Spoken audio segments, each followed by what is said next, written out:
அழகான பாடலை தொடர்ந்து நம்ம அடுத்ததாக யாரை மீட் பண்ண போகிறோம் பார்த்தீங்கன்னா இந்த பில்டிங்கோட ஓனர் தான் மீட் பண்ண போகிறோம். பார்த்தீங்கன்னா ஓப்பனிங்க்கு வந்துட்டு இவர் தான் வந்து ஃபஸ்ட்டு நல்லா சாப்பிட்டுருக்காரு, ரசித்து சாப்பிட்டுருக்காரு. எப்படி இருக்குது டேஸ்ட்னு கேட்போம். Hello sir. சொல்லுங்கள் மேடம். உங்கள் பேர் சொல்லுங்கள் சார். என் பேர் கோவிந்தராஜ். Okay sir. வந்த கெஸ்ட்டுக்கு பரிமாறலைங்களா? நீங்கள் ஃபஸ்ட்டு சாப்பிட்டுருக்கீங்க மேடம். இவ்வளோ நேரம் கெஸ்ட்டு தான் எல்லோரும் சாப்பிட்டு இருந்தாங்க. எங்கள் வீட்டில் ஃப்ரெண்ட்ஸ் எல்லாம் ஒரு 50 பேர்கிட்ட சாப்பிட்டு போயிட்டாங்க. நான் ஃபைனலாக இப்போ சாப்பிட்டுட்ருக்கேன். டேஸ்ட் எப்படி இருக்குன்னு பார்க்குறேன். இப்போ ஆர்டினரியாக இந்த இது என்னது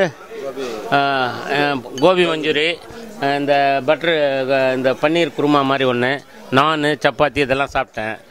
என்வி சாப்பிடல. என்வி நம்ம ஃப்ரெண்டு சாப்பிட்றாரு, ரொம்ப நல்லா இருக்குதுன்னு சொல்கிறாரு. வெஜிடேரியன் தான் டேஸ்ட் இருக்குது, நல்ல டேஸ்ட்டு. இந்த ஹோட்டல் எப்படி இருக்குது சார் பார்க்குறதுக்கு ஒரு ஸ்டார் ஹோட்டல் மாதிரி இருக்குது, மினி ஸ்டார் ஹோட்டல் மாதிரி இருக்குது. நல்லா டெக்கரேஷன் பண்ணியிருக்காங்க, நல்ல பார்க்கிங் வசதி, நல்ல கவனிப்பு, நல்லா இருக்குது. 80 சீட்டு கெப்பாசிட்டி இருக்குது. வந்தால் ஃபேமிலியோட பிரச்சனை இல்லாமல் உட்காந்து திருப்தியாக சாப்பிட்டுட்டு போகலாம். ஓகே, சூப்பராக சொன்னீங்க சார். ரெஸ்டாரண்ட்க்கு என்ன விஷயம் சொல்லலான் இருக்கீங்க ஓப்பன் பண்ணுறதுக்காக? இந்த ஏரியாவில் இது மாதிரி ஒரு பெரிய ரெஸ்டாரண்ட்டு வரத்துக்கு ரொம்ப சிரமமாக இருந்தது. இப்போ வந்துடுச்சு. மக்கள் நல்லா, ஏரியா மக்கள் நல்லா சாப்பிடுவாங்க. போக்குவரத்துக்கு எந்த ஒரு இடைஞ்சல் இல்லாத மெயின் ரோட்டில் இருக்குது. இப்போ வெளியூர் ஆளுங்களும் வந்து சாப்பிட்றதுக்கெலாம் நல்லாயிருக்கும். எந்த டைமும் இருக்குது. இங்கே ஏற்கனவே நிறைய ரெஸ்டாரண்ட் இது. இந்த அளவுக்கு இந்த பிகினர்ஸ்லாம் எதுவும் இல்லாமல் இருக்குது.